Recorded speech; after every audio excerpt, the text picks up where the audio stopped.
오늘 대림절 네 번째 마지막 주일인데 예수님의 탄생 오심을 우리가 기억하고 또 그 은혜에 감사하며 다시 오실 주님을 기다리는 귀한 은혜의 시간들 되시기를 바랍니다.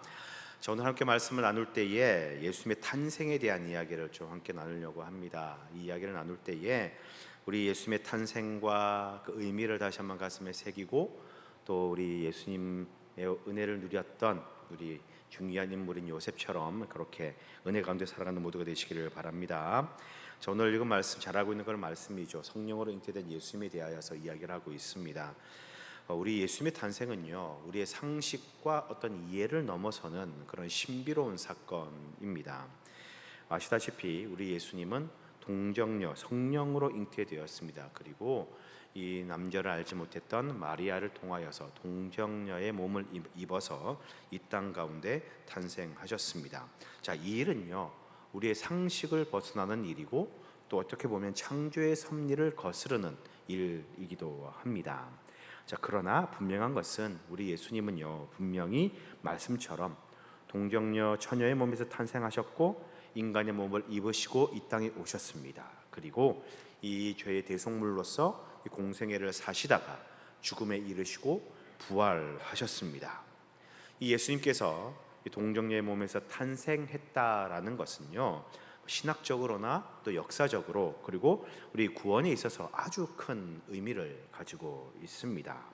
자, 사람은 누구나 다 죄인이다 라고 우리가 알고 있지 않습니까? 그 말은 다 죄성을 갖고 있다라는 것입니다. 태어나면서부터 모두가 죄인이라는 그런 말입니다. 첫 사람인 첫 창조된 인간이었던 아담이 이 범죄함으로 말미암아 죄가 이 땅 가운데 들어오게 되고 인간은 죄의 지배 아래 놓이게 되었습니다. 그러면서 아담 이후의 모든 인간들은 죄를 지을 그런 마음을 가지고 살아가는 이 죄성을 가진 사람들이었다라는 거죠. 그런데 만일에 인류를 구원하시는 예수님께서 다른 사람들과 동일한 방식으로 이 땅 가운데 태어나신다면은 그는 여전히 자신의 죄성을 가지고 태어난 사람이기 때문에 온 인류의 구원자로서의 사명을 감당할 수 없게 됩니다. 왜? 모든 죄는 죽음에 이르는 이 죄의 결과는 죽음이기 때문에 죄성을 가지고 있다라고 이야기를 하는 것은 곧 그 사람의 죄 때문에 죽을 수밖에 없는 운명이다라는 것을 나타내는 것이거든요. 네. 그런 의미에서 예수님의 탄생이 이 사람에 의해서가 아니라 성령에 의해서 태어났다라고 이야기를 하는 것은 예수께서 죄의 대속물로 역할을 감당할, 즉 죄가 전혀 없으신 그런 상태로 태어나셨다라는 것을 의미하는 사건입니다. 그래서 예수님은 사람의 몸이 아니라 사람의 몸을 입었지만 사람의 씨가 아닌 이 남자와 여자의 결합이 아닌 성령으로 잉태되었다라고 그렇게 말하는 것이고 또 그렇게 이 땅 가운데 태어나게 되었다라는 것입니다. 그래서 이 여러 가지 어떤 역사적으로 예언적으로 따지고 보았을 때에 예수님의 육적 어머니는 마리아가 되고 육적 아버지는 요셉이 되는 것입니다. 처녀였던 마리아를 통하여 그리고 그 아버지 요셉을 통하여서 가정을 이루고 하나님께서 마리아와 요셉을 선택하여 예수님을 이 땅 가운데 보내주신 것입니다. 자, 이렇게 예수님께서 이 땅 가운데 태어나셨는데요, 그렇다면 여러분, 하나님께서 이 땅 가운데 태어나실 때에 그 육적인 아버지로서 요셉과 육적인 어머니로 마리아를 선택하셨지 않습니까? 왜 요셉과 마리아를 선택하게 되었을까라는 것이지요. 어떤 이유 때문에 요셉을 선택하였고 어떤 이유 때문에 마리아를 이렇게 택하시게 되셨는가라는 겁니다. 저는 오늘 예수님의 육적인 아버지인 요셉에 대한 이야기를 좀 해보려고 합니다. 어머니 마리아에 대해서도 나누면 좋은데 시간 관계상 다 나눌 수는 없고요. 다음 기회에 나누기로 하고요. 이 시간에는 이 아버지 요셉, 하나님은 왜 요셉을 이 예수님의 육적인 아버지로 선택하셨을까? 함께 살펴보고자 합니다. 사실 예수님의 탄생에 대해서 이 구약의 많은 선지자들이 예언을 했습니다. 이 많은 선지자들이 예언을 하면서 이 예수님께서 어떤 존재를 어떤 사람에게 태어날 것이다라는 이 이야기를 하게 됩니다. 정리하면 뭐 여자의 후손 중에 태어날 것이다라고 말하는 것은 뭐 당연한 것이고요. 베들레헴에서 탄생할 것이다라고 미가 선지자가 예언을 합니다. 미가가 이 베들레헴 이 에브라다야 그러면서 작은 고을에서 이 메시아가 탄생할 것이다라는 것을 이야기를 하고요. 그리고 이사야 같은 경우에는요, 처녀가 잉태하여 아들을 낳을 것이다. 그리고 이새의 줄기에서 한 싹이 난다라고 그렇게 이야기를 했습니다. 즉 이새의 집안이라고 예언을 한 것이죠. 또 예레미야는 다윗의 한 의로운 가지가 날 것이다라고 그렇게 말씀했습니다. 다윗의 혈통 가문 중에 이 예수님 구원자가 탄생할 것이다라고 그렇게 예언을 한 것이지요. 즉 정리하면 다윗의 가문을 통하여서 다윗의 혈통을 통해서 태어날 아들이 바로 구원자다, 메시아다라는 것입니다. 자, 그런 점에서 본다면 요셉은요, 유다 지파의 후손이었습니다. 다윗이 유다 지파 출신이지 않습니까? 그래서 다윗 가문의 후손으로서 이 예언자들의 예언이 이 요셉이 택함 받음으로 말미암아 선택이 되었다라는 것이요. 자, 그런데 문제는 이겁니다. 여러분, 이 이새의 후손, 즉 다윗의 가문인 유다 지파 사람들이 이 요셉 한 명만 있었느냐? 그게 아니다라는 거지요. 유다 지파 사람들이 요셉 외에도 정말 많은 사람들이 있었습니다. 그 당시 유대인들의 이 주된 지파가 이 베냐민 지파와 유다 지파 사람들이 대부분이었습니다. 그러니까 유다 지파 사람들은 너무 많은 거지요.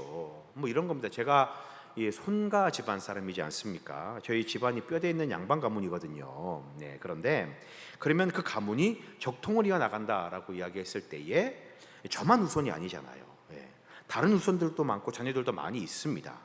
다시 말해서 다윗의 혈통이 요셉이기 때문에 이 하나님께서 요셉을 택했다라고 하는 그 말은 일부분은 맞는 말이지만 하나님의 이 선택을 설명하기에는 그래도 부족하다라는 거지요. 왜? 다른 사람들도 요셉의 후손이 있었고 혈통의 유다 지파 사람들이 있었기 때문이다라는 겁니다. 자, 그렇다면 요셉이 어떤 사람이기 때문에 요셉이 어떤 인물이었기 때문에 하나님이 요셉을 선택하였을까라는 겁니다. 자, 요셉에 대한 하나님의 평가와 기록들을 살펴보면서 함께 말씀을 나누려고 합니다. 근데 사실 이 아버지 요셉에 대해서요, 이 요셉이 어떤 인물이다라고 이야기를 하는 것은 오늘 본문이 이 성경에서 유일합니다. 예수님의 탄생을 자세히 다루고 있는 이 누가복음조차도요, 이 마리아에 집중을 하고 있지 요셉에 대해서는요, 뭐 다윗의 자손 요셉, 그것도 마리아를 설명하기 위한 한 구절로 지나지 않습니다. 그거밖에 나오지 않아요. 그러니까 이 요셉에 대한 이야기는, 오늘 요셉의 주인공인 이야기는 오늘 본문이 유일무이한 그런 본문이 된다라는 것입니다. 자, 그러면 오늘 말씀 본문을 통하여서 요셉이 가진 어떤 면, 어떤 점 때문에 하나님은 요셉을 택하셨고 이 예수님의 육적 아버지로서의 그 영화로운 영광과 은혜를 주셨을까 함께 나누도록 하겠습니다. 자, 첫 번째는요, 요셉은요 사려가 깊은 사람이었기 때문에 그렇습니다. 요셉은 사려가 깊은 사람이었습니다. 자, 여러분, 믿음이 뭐라고 생각하십니까? 믿음은요 감정이 아닙니다. 순간적인 어떤 기분이나 내 감정의 움직임에 따라서 내가 가지는 것이 믿음이 아니다라는 겁니다. 여러분, 우리가 누군가를 믿는다라고 이야기할 때 저 사람을 믿어라고 이렇게 표현을 말했을 때에 순간의 감정이나 어떤 느낌이 좋아, 감정이 저 사람을 믿어야 될 것 같아, 이런 마음으로 여러분 믿는다면요 큰 낭패를 경우가 많습니다. 그 느낌이 들어맞을 때도 있지만 대부분 다 우리가 믿는다라고 표현을 할 때에는요 어떤 사건이나 어떤 계기나 여러 가지 일들로 말미암아 내가 머리로 이성적으로 판단하여서 믿는 것이요, 신뢰를 가지는 것입니다. 우리가 믿는다라고 하는 그 말을 이야기할 때에 이성이 발동합니다. 우리의 생각과 상식, 지식에 기반해가지고 믿을 것인가 말 것인가를 결정하게 된다라는 거죠. 자, 요셉을 한번 보시기 바랍니다. 요셉은요 정말 청천벽력 같은, 하늘이 무너질 것 같은 그런 소식을 듣습니다. 그것은 약혼자, 정혼자가 같이 살기도 전에, 결혼도 하기 전에, 동침도 하기 전에 임신을 했다라는 겁니다. 여러분, 그렇다면 정상적인 반응은 어떻겠습니까? 일반적인 사람들의 반응은 어떻느냐? 요셉의 마음과 감정이 어떻겠느냐라는 것이요. 당황하기도 하고 놀라기도 하지만 가장 보편적이고 가장 일반적인 감정은 뭐냐면 분노입니다. 분노. 화가 나잖아요. 그죠? 나랑 결혼을 약속한 그 사람이 이 정혼을 하고 약혼을 했는데 그 사람이 부정을 저질러 가지고 임신을 했다. 이 생각이 딱 들면서 화가 날 수밖에 없는 거지요. 여러분, 그 당시에 약혼이라고 하는 이 정혼이라고 하는 이 제도는요, 결혼한 것과 같은 그런 법적 구속력을 가지는 그런 아주 중요한 그 일입니다. 약혼을 했다라고 하는 것은요, 결혼한 상태와 동일하다라는 그런 말입니다. 이 유대인들의 결혼법에 의하면 정혼, 즉 약혼을 하고 난 다음에 약 1년 정도 뒤에 이제 이 결혼식을 치르게 됩니다. 혼인 예식을 치르게 됩니다. 그러니까 1년 동안의 이 기간 동안 이제 서로 떨어져 가면서 결혼을 준비하는 기간으로 가지게 되는 겁니다. 이 기간 동안에 신부의 집안은요, 이제 결혼하면 완전히 떠나서 남편 집안의 사람이 되기 때문에 1년 동안 그 딸을 향한 어떤 사랑과 애정을 무한대로 부어주고 그 마지막 자녀로서의 예우와 그런 사랑을 다 표현을 하게 됩니다. 그리고 시집 보내기 위한 여러 가지 준비들을 이제 1년 동안 하게 되지요. 그리고 신랑은요, 신부를 맞이하기 위해 지참금을 준비하기도 하고 또 새로운 가족을 들어올 그런 준비를 하는 것이 이 정혼 기간 1년 동안에 하는 일들입니다. 이 약혼한 후에 결혼까지 한 1년 기간 역시 이 두 사람은요, 신랑과 신부로서의 이 법적 부부와 같은 이 대우를 하게 되고 고난을 가지게 됩니다. 어떤 송사라든지 어떤 문제가 일어났을 때에 재판을 받을 수도 있게 되지 않습니까? 그러면 이 남편이, 이 정혼자인 남편이, 신랑 될 사람이 신부의 어떤 보호자가 되기도 하고요. 그리고 이 신랑 집에 뭐 어떤 보호라든지 변호를 받으면서 이렇게 뭐 어떤 송사라는 것도 진행을 하게 됩니다. 그만큼 몸만 떨어져 있을 뿐이지 두 사람의 관계는 법적 부부와 동일했다라는 것이요. 그런데 만일 이 정혼 기간 동안에 결혼을 하지 않고 약혼한 기간 동안에 두 사람 중에 한 명이 부정을 저질렀다. 그러면 간음죄가 성립이 되는 거지요. 간음죄가 성립이 됩니다. 그리고 간음죄는요, 유대의 율법에 의하여서 죽임을 당하게 되는, 돌로 맞아서 죽게 되는 그런 아주 무섭고 큰 형벌을 받게 됩니다. 자, 여러분, 우리가 생각할 때에 상식적으로 마리아의 임신은요, 한 가지 경우밖에 없습니다. 우리 상식에 의하면, 이 세상의 이치에 의하면요, 마리아가 다른 남자와 동침하여 잉태를 했다라는 거죠. 요셉과 약혼을 한 사이, 그 사이에 요셉은 마리아와 동침을 하지 않았습니다. 결혼하지 않았으니까요. 그런데 그 사이 기간 동안에, 정혼한 그 기간 동안에 마리아가 임신을 했어요. 잉태를 했습니다. 이게 우리의 상식입니다. 다른 남자와 동침을 했으니, 이 관계를 했으니까 잉태를 한 것이지, 이게 이치입니다. 이게 과학인 거죠. 즉 이 약혼한 기간 동안에 일반적인 상식에 의하면 마리아는요, 무엇을 저질렀느냐? 부정을 저지른 여인입니다. 간음한 여인이 된다라는 것이지요. 약혼을 파기하게 되는 아주 중요한 잘못을 저질렀고, 율법에 의하면 죄를 지은 존재이기 때문에 공개적으로 이 오픈을 해서 이 돌로 맞아 죽게 되는 중한 범죄를 이 마리아가 저지른 겁니다. 자, 그런데 이 일에 요셉이 어떻게 반응하느냐? 자, 1장 20절 말씀을 함께 보겠습니다. 같이 읽겠습니다. 시작. 이 일을 생각할 때에 주의 사자가 현몽하여 이르되 무서워하지 말라. 그에게 잉태된 자는 성령으로 된 것이라. 자, 1장 20절 첫 구절에 보니까요, 뭐라고 이야기하느냐? 이 일을 생각할 때에, 즉 요셉이요, 이 일, 그러니까 마리아가 임신한, 잉태한 이 사실을요, 이 일을 이제 생각합니다. 네.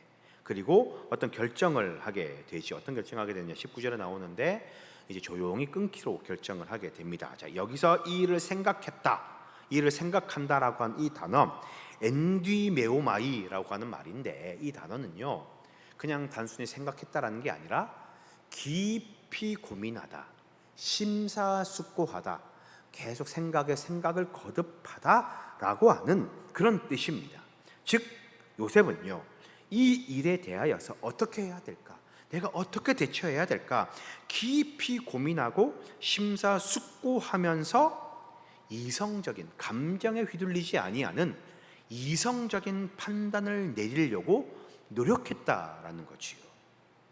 이 일에 대해 요셉의 대처는 뭡니까? 분노 대신에요, 절제를 선택합니다. 감정 대신에 이성적인 사고를 할 것을 선택합니다. 순간적인 감정에 휩쓸려 가지고 분노하고 화를 내면서 이 일을 대처하는 것이 아니라 깊이 고민하고 생각하는 사려 깊음, 그의 깊이 생각하는 사려 깊음이 잘 나타나고 있다라는 거지요. 네. 여러분, 우리는 감정을 잘 조절해야 돼요. 특히 예수님을 믿는 그 사람들은 순간의 감정과 귀분에 휩쓸려서는 안 됩니다. 사단이 가장 좋아하는 먹잇감 중에 하나가 바로 이 감정입니다. 감정에 휩쓸리고 기분에 휩쓸리게 되면은 우리는요, 범죄하게 됩니다. 악한 말, 죄된 행동을 하면서 하나님 앞에 범죄하게 된다라는 것이지요. 오늘 집사님께서 해주신 그런 이야기입니다. 오늘 집사님이 있었는데요, 회사 생활을 할 때에 이제 직장 상사에게 이제 억울하게, 좀 본인이 잘못을 한 것도 아닌데 오해를 받아서 좀 억울하게 크게 혼이 났다고 합니다. 이 마음이 많이 상해 있는 그런 상태에서 퇴근해서 집에 와서 샤워를 하고 이제 쉬고 있는데 이제 갑자기 이 일이 생각이 난 거지요. 회사에서 있었던 이 일이 생각나면서 그 상사의 얼굴이 떠오르고, 그러면서 이제 감정이 막 올라오게 된 것입니다. 이 생각하면 생각할수록 화가 나고 열이 받아가지고, 그래서 이 상사에게 이제 개인 카톡으로 장문의 이제 메시지를 이제 쓰기 시작합니다. 구구절절 이런 상황이었고, 이런 일 때문에 그랬고, 또 뭐 논리정연하게, 그리고 이제 이렇게 뭐 이제 해명을 하는 것이고, 또 자신의 감정을 표현하는 것이기 때문에 혹 이 예의가 어긋날까봐, 자신의 감정에 너무 치우칠까봐 아주 논리적으로 정중하게 그렇게 장문의 메시지를 써가지고 카톡을 보냈다고 합니다. 네.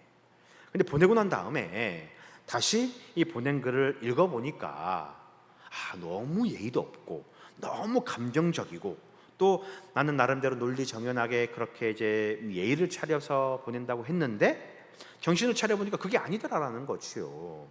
따지듯이 그렇게 이야기를 하고, 또 평소에 마음에 들지 않았던 부분까지 다 이렇게 써가지고 다 써서 보낸 겁니다. 네. 곧 후회가 밀려오면서 카톡을 지워야지 했는데 이내 이 상사가 읽어버린 겁니다. 네. 곧 후회가 밀려오고 괜히 감정에 치우쳐가지고 글을 써가지고 곤란하게 되었다라는 거죠. 이 이야기를 하시면서요, 이 집사님이 이렇게 말씀하십니다. 목사님, 감정은 잠깐인데 죄의 결과가 참 너무 오래 가더라고요. 이렇게 말씀하십니다. 직장 내에서 그 상사와 서먹서먹한 관계가 오랫동안 유지되었고, 그 푸는데 꽤 많은 시간이 걸렸다라는 거지요. 네. 여러분, 우리는 우리의 감정이나 기분에 휘둘려서는 안 됩니다. 우리는 언제나 이성적으로 생각하고 깊이 고민하는 이 사려 깊은 그 마음을 가지고 있어야 된다라는 것이지요. 요셉이 이 큰 위기와 혼란과 분노 앞에서도요, 깊이 생각하며 심사숙고했던 것처럼 우리는 큰 일일수록, 큰 문제일수록 더더욱 깊이 고민하고 깊이 생각해야 된다라는 것입니다. 하나님은 감정에 휩쓸리는 사람보다 깊이 생각을 하고 어떤 선택을 하는 그 사람을 하나님은 이용하시고 사용하십니다. 이렇게 말씀드리는 저도 되게 감정적인 사람이라서 실수할 때가 너무나 많이 있지요. 그때마다 후회하고 왜 그랬을까 그렇게 생각을 합니다. 네. 여러분, 하나님은 깊이 생각하는 사람, 그 사람을 선택하고 사용하신다라는 것, 그래서 이 요셉이 하나님께 선택을 받을 수 있었다라는 것을 기억하시고 사려 깊은 마음을 가지는 우리 모두가 되시기를 주의 이름으로 축원드립니다. 자, 두 번째는 무엇이냐? 두 번째는요, 배려하는 의를 가졌기 때문입니다. 배려하는 의를 가졌다. 자, 19절 말씀을 함께 읽도록 하겠습니다. 같이 읽습니다. 시작. 그의 남편 요셉은 의로운 사람이라. 자, 요셉의 성품에 대해서 말하는데요, 그는 의로운 사람이다라고 그렇게 표현하고 있습니다. 자, 그러면서 이 일에 대하여서 그를 가만히 드러내지 않고 끊고자 했다라고 그렇게 말하고 있지요. 자, 이 부분이요, 그 당시 이 성경을 읽는 사람들에게는, 유대인들에게는요, 굉장히 신선한 그런 충격적인 표현입니다. 자, 왜냐? 의로운 요셉이 가만히 끊고자 했다라는 것이요. 지금이야 우리가 요셉을 생각할 때에 참 괜찮은 사람이구나, 상대방을 생각하는 그런 사람이구나, 이렇게 이야기를 할 수 있지만, 그 당시 유대의 문화에서는 요셉의 이 조치는, 이 방법은 굉장히 잘못된 그런 방법입니다. 율법에 어긋나는 그런 방법입니다. 왜냐? 요셉은 유다지파 사람 중에서도 유다지파 사람입니다. 다윗의 혈통을 잇는 그런 뼈대 있는 유대의 사람이었죠. 이 말은 율법에 대해서 아주 철저하고 철두철미하게 지키는 사람이다 라고 하는 그런 의미입니다. 율법에 의하면 부정한 여인, 즉 간음한 여인은요, 가만히 조용히 끊어서는 안 됩니다. 죄를 덮어주는 거잖아요. 이 죄를 묻어두는 겁니다. 죄를 알매도 모른 척하는 것이요. 그럼 뭡니까? 이 속이는 죄입니다. 이 요셉 역시도 죄를 짓는 것이 됩니다. 간음한 여인은 율법에 의하면요, 죽어야 됩니다. 죽임을 당해야 됩니다. 그것도 돌로 맞아서, 돌판매질을 당해서 죽어야 되는 중죄입니다. 레위기, 신명기 모든 이 율법에 이 간음한 여인에 대한 죽음을 동일하게 표현을 하고 있습니다. 자, 그러면 율법에 뭐라고 기록되어 있느냐? 특히 이제 마리아는 이 정혼한 여자이기 때문에 약혼한 그런 여인이잖아요. 그러면 이 정혼한 여인이 이 저질렀던 이 간음에 대해서 뭐라고 표현하고 있느냐? 신명기 22장 23절과 24절의 표현이 이렇게 되어 있습니다. 자, 같이 한번 읽어볼까요? 23절, 24절 길지만 시작. 처녀인 여자가 남자와 약혼한 후에 어떤 남자가 그를 성읍 중에서 만나 동침하면 너희는 그들을 둘 다 성읍 문으로 끌어내고 그들을 돌로 쳐 죽일 것이니 그 처녀는 성 안에 있으면서도 소리 지르지 아니하였으며 그 남자는 그 이웃의 아내를 욕보였음이라. 너는 이같이 하여 너희 가운데에서 악을 제할지니라. 이게 정혼한 여인이 간음을 저질렀을 때 해야 될 이 유대인들의 이 처리법입니다. 뭐라고 이야기를 합니까? 그 성읍 중에 만나서 동침하면 돌로, 남자와 여자 둘 다 성읍 문 앞에 끌고 나와가지고 돌로 쳐서 죽이라라는 거죠. 왜냐하면 처녀가 성 안에 있으면서도 소리 지르지 않았다라는 것이 뭐냐? 합의된 관계였다라는 것을 의미합니다. 여기 이 이후에 이제 강간법에 대해서 나오는데, 소리치고 발버둥 쳤으면은 이제 일방적으로 당한 거기 때문에 남자만 돌로 쳐서 죽이는 걸로 그렇게 돼 있거든요. 이 말은 무슨 말이냐면 서로 합의하에 관계를 가졌기 때문에 둘 다 범죄하였다라는 그런 의미입니다. 자, 그런데 마리아의 경우를 보았을 때에 마리아가 임신한 사실을 사람들에게 막 소리 지르면서 밝히고 그랬나요? 아니잖아요. 조용히 있었잖아요. 소리치지 않았습니다. 그러니까 마리아는 신명기 22장 23절과 24절에서 규정하고 있는 이 정혼한 여자가 간음하여 임신한 것에 딱 걸리는 겁니다. 완전 맞아 떨어지는 것입니다. 그리고 공개적으로 처형을 하는 이유는 뭐냐? 너희 가운데서 악을 제할지니라 라고 이야기를 합니다. 죄를 없애버리기 위해, 악을 제거하기 위해 이렇게 공개적으로 하여서 다른 사람들에게 본보기가 되고 다시는 이 간음죄가 들어오지 못하도록 하라라는 그런 조치입니다. 약혼한 후에 동침하면 그렇게 아주 엄벌에 처하게 된다라는 거지요. 자, 그런데 율법을 따르는 요셉이 이 마리아 이 일을 어떻게 처리하기로 결정을 합니까? 조용히 끊고자, 공개하지 않겠다라는 얘기입니다. 그냥 조용히 끊고 그냥 자연스럽게 파혼하려고 그렇게 결정을 하게 됩니다. 여러분, 요셉의 이 결정은요, 율법을 어기는 겁니다. 율법을 어기는 결정이고요, 마리아의 죄를 덮어두고 마리아의 죄를 다 이렇게 묻어두는 그런 결정입니다. 유대인으로서 율법을 따르는 자로서는 결코 내릴 수 없는 그런 결정을 지금 요셉이 하는 것이요. 그런데 요셉은 그렇게 결정합니다. 율법을 거스르더라도, 율법을 내가 어기더라도 마리아를 더 보호하는 거지요. 마리아를 더 배려하는 겁니다. 요셉에게는 율법도 중요하지만 마리아가 더 중요했다라는 것입니다. 여러분, 이것이 진짜 의로운 사람의 모습입니다. 하나님은 의가 무엇인지, 진짜 하나님을 따르는 의가 무엇인지를 이 요셉을 통해서 지금 보여주고 있다라는 것이지요. 요셉은 의로운 사람이라, 율법적인 그런 의로움이 아니라 진짜 의를 가진 사람이 요셉이다라고 그렇게 말씀하고 있습니다. 즉 요셉은 사람이 우선이다라는 거죠. 하나님의 뜻, 하나님의 의가 사람을 기준으로 한다라고 하는 것을 그는 알고 있었다라는 말입니다. 여러분, 율법이 있는 이유가 무엇입니까? 율법이 있는 이유는요, 사람 때문에 있습니다. 사람을 구원하기 위해 하나님이 율법을 주셨습니다. 하나님께서 출애굽을 했던 이스라엘 백성들에게 왜 모세를 통해서 율법을 주셨느냐? 구원하기 위해. 이 이스라엘 백성들을 구원하기 위해 율법을 지키면 그 지킨다고 하는 그 빌미를 통해서 내가 너를 구원해 주겠다라고 하는 구원을 위하여서 이 구원의 미끼로 율법을 주셨다라는 거지요. 율법은요, 사람을 구원하기 위해 있는 것입니다. 여러분, 이 모습, 사람에게 집중하고 사람을 살리고 상대방을 배려하는 이 율법이라고 하는 참된 의를 요셉은 깨닫고 알고 있었기에 이 요셉을 하나님이 선택하셨다라는 것입니다.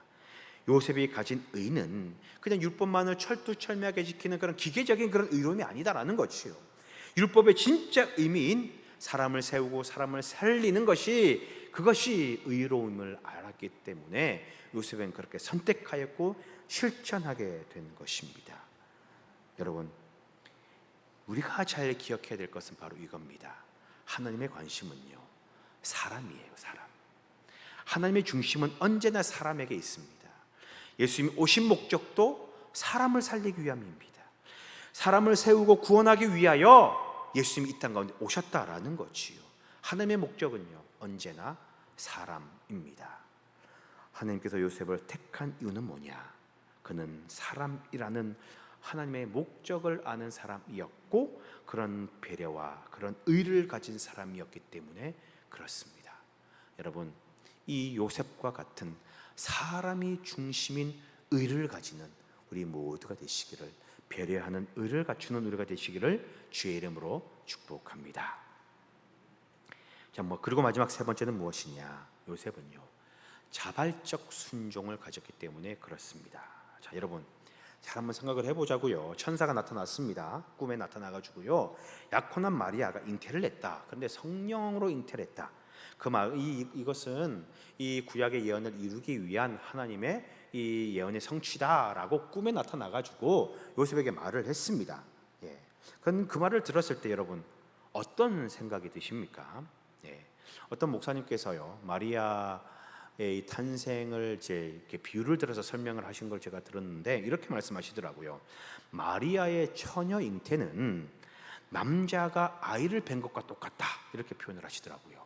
남자가 아이를 둘 다 과학적으로 설명할 수 없는 이 남녀의 그 순리와 어떤 이 그 창조의 섭리에 벗어난다라는 거지요. 그러면서 이렇게 이야기를 합니다. 만일 어떤 남자가 아이를 가졌다, 임신을 했다, 아이를 가졌다, 그런 말을 들었습니다. 남자가 임신을 했다. 그러면 우리가 사람들이 드는 일반적인 상식은 뭐냐라는 거죠. 일반적인 생각은 어떤 생각이 듭니까? 여러분, 뭐라고 생각 들어요? 남자가 아니었나 보지, 그죠? 여자지, 남장을 하고 다니는 여자였나 보지. 아니면 원래 성 정체, 요즘 트랜스젠더 이런 게 하도 유행을 하니까 성정체성은 원래는 몸은 여자인데 이 그 성정체성 생각이 남자로 생각해서 남자처럼 하고 다녔나 보지, 뭐 이런 식으로 여러분 생각하지 않겠느냐라는 거지요. 마찬가지로 요셉이 마리아가 임신을 했는데 성령으로 잉태했다, 이 말을 들었을 때 여러분 일반적인 사람이라면요 이 말을 상식적으로 받아들일 수 없습니다. 저 같아도요, 말도 안 되는 소리 하지 마세요, 말이 됩니까? 이렇게 반응했을 것 같아요. 쉽게 이 말을 받아들일 수 있었겠느냐라는 거지요. 그렇군요, 제가 믿습니다. 납득이 이렇게 쉽게 가겠느냐라는 거지요. 여러분 그게 아닙니다. 쉽지 않아요. 받아들이기가 쉽지 않습니다. 납득이 가지 않고 상식적으로 우리가 이해가 되지 않으니까 받아들이고 따르는 것이 쉽지 않는 것이지요. 자, 그런데 요셉의 반응이 무엇이냐? 자, 24절을 함께 읽겠습니다. 24절 같이 읽습니다. 시작. 요셉이 잠에서 깨어 일어나 주의 사자의 분부대로 행하여 그의 아내를 데려왔으나. 자, 보십시오. 꿈에 주의 사자가 나타나서 이 일을 설명합니다. 자초지종이 이렇다. 그리고 꿈에서 깹니다. 꿈에서 깬 요셉은요 주의 사자의 분부대로 행합니다. 주의 사자의 분부대로. 자, 여기서 중요한 게 바로 이 대목입니다. 분부대로 행하는 것. 여기서 이 분부대로 행했다라고 하는 표현이요 이 과거형 능동태입니다. 이 능동태가 좀 강조되고 있습니다. 예수님의 탄생을 마태가 쓴 것이니까 과거의 일이니까 당연히 과거형으로 이제 썼겠죠. 그런데 능동태라는 겁니다. 능동태, 무슨 말이냐? 여러분 수동태, 능동태 아시죠? 수동태, 능동태. 수동태는 어떤 일을 내가 당하는 겁니다. 내가 원해서 하는 게 아니라 되어지는 그런 일인 거지요. 반대로 능동태는 내가 주도하는 겁니다. 내가 원해서 하는 것을 의미합니다.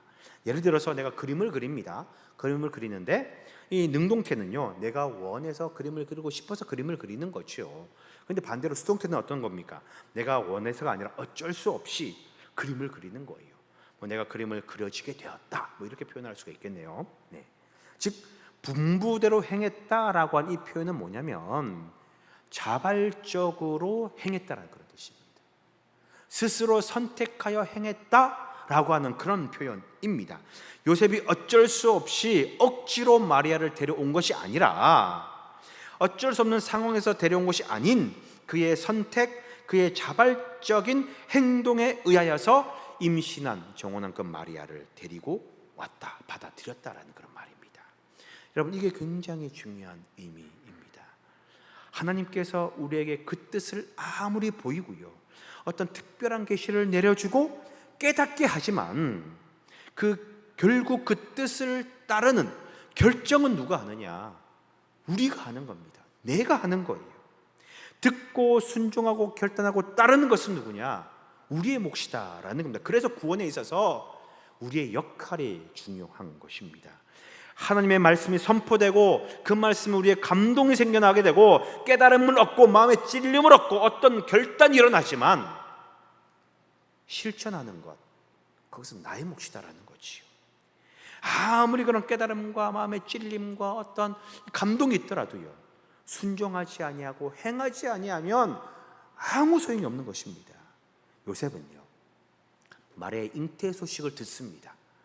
깊은 고뇌에 빠지게 됩니다. 그리고 조용히 파혼하려고 했습니다. 그런데 주의 사자가 꿈에 이 일을 설명하고 의미를 얘기했을 때에 그 주님의 뜻이 밝혀졌다라는 거지요. 계시가 있고 뜻이 깨달음이 있어졌고 하나님의 어떤 특별한 일이 그에게 주어졌다라는 겁니다. 그런데 만일에 요셉이요 그래도 저는 순종하지 못하겠습니다, 그래도 저는 마리아를 못 데려오겠습니다라고 이 뜻을 받아들이지 못하고 이 결단하고 순종하지 못했다면요 물론 하나님은 다른 방식으로 이 일을 이루어 가셨겠지요. 하지만 요셉은 예수님의 육적 아버지로서의 그 영광을 누리지 못했을 것입니다. 성경에 기록도 안 됐을 것이고요 아무런 주목도 받지 않은 그저 그런 유대인 중에 한 명으로 끝났을 것입니다. 어쩌면 구원도 받지 못했을지도 모르겠습니다. 여러분 요셉은 하나님의 뜻을 듣고 계시를 받고 말씀을 듣고 깨닫고 감동이 있고 그리고 그것을 능동적으로 자발적으로 순종하는 사람이었습니다. 그리고 그 순종이 하나님께 선택받을 수 있었던 이유였다라는 것이지요. 여러분, 이 순종을 우리는 배워야 됩니다. 그냥 억지로 마지못해서 그렇게 하는 순종 아니고요. 하나님의 뜻, 하나님의 말씀이 선포되고 우리 마음에 어떤 깨달음과 감동이 있을 때에 그때 여러분 순종하시기 바랍니다. 기쁨으로요, 자발적으로요, 자원하여 순종하시기 바랍니다. 그것이 복받는 비결이고요, 그것이 주의 은혜를 누리는 비결이 된다라는 것입니다. 요셉의 이 모습, 이 순종의 모습을 따라 자발적으로, 능동적으로 주님께 순종하는 우리 모두가 되시기를 축복합니다. 자, 여러분, 우리는 성탄을 앞두고 있습니다. 예수님께서 마리아와 요셉을 이 구원자 예수님의 육적 부모로 선택하여 인류 구원의 역사의 중요한 부분을 차지하게 하셨습니다. 여러분, 오늘 이 말씀을 잘 기억하시기 바랍니다. 우리도 요셉처럼 선택받아서 정말 주의 큰 일을 위하여 사용되어야 되지 않겠습니까? 어떤 상황에서든 감정에 휩쓸려 가지고 범죄하지 아니하고 깊은 생각, 이성적 판단으로 흔들림 없는 마음을 유지하시기 바랍니다. 또한 사람을 생각하고 배려하는 하나님의 그 참된 의로움을 가지시길 바라고, 무엇보다 하나님의 뜻과 주시는 말씀에 억지로가 아닌 자발적인 순종을 통하여서 주께서 크게 사용하는, 크게 쓰임받는 주의 역사의 주인공들 되시기를 주님의 이름으로 축원드립니다.